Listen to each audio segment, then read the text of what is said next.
Ron Suskind has come out with a new book, and in it he has an amazing story to tell. And the book is called The Way of the World, and he's got two critical pieces of information about what happened with intelligence at the CIA and what the White House ordered. And he is saying that he has clear sources, and they are named in the book. They are not secret sources. He says, this is the guy at the CIA who told me this, and here's another guy at the CIA who told me this, that there was a forged letter that the administration ordered saying, link Iraq with Al-Qaeda. Use this man that has been giving us information, who's an informant, who, by the way, was on our actual deck of cards. You remember those goofy deck of cards? He was the Jack of Diamonds, I believe. And funny enough, his name is Habush. Bush tells Habush to fix the evidence. And but Habush wouldn't do it, actually. It's really interesting. He was a guy inside the intelligence unit of Saddam Hussein. We're getting information from him, and the U.S. is and Britain is. This is the second part of the story. And he comes out and he says, look, I got to tell you, he doesn't have any weapons of mass destruction. In fact, he's really scared of the Iranians, and he doesn't want to seem like a toothless tiger to them. That's why he's telling the rest of why he's not leveling with the rest of the world and saying, I don't have them, because he's scared of the Iranians. So now, what did the U.S. administration and the British administration at the time do with that? Come on, this guy, I don't believe him. Yeah, he's saying he doesn't have WMD. I don't believe him. Okay. Now, the thing is, that actually is not that unreasonable. Think about it for a second, right?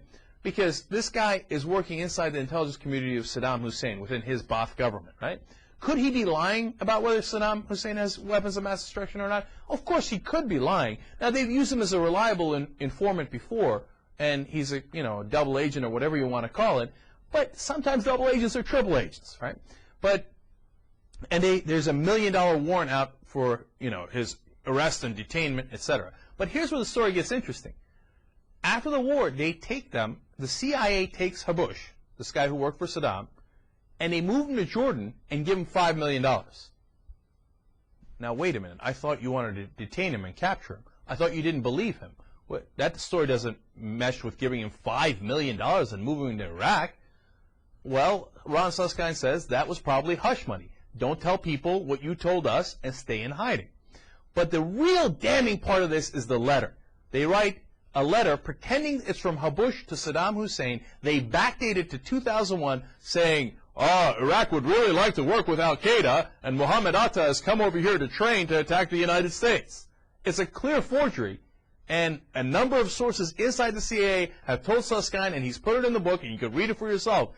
It was a forgery, and they used it, and the press talked about it in late 2003 to justify the war.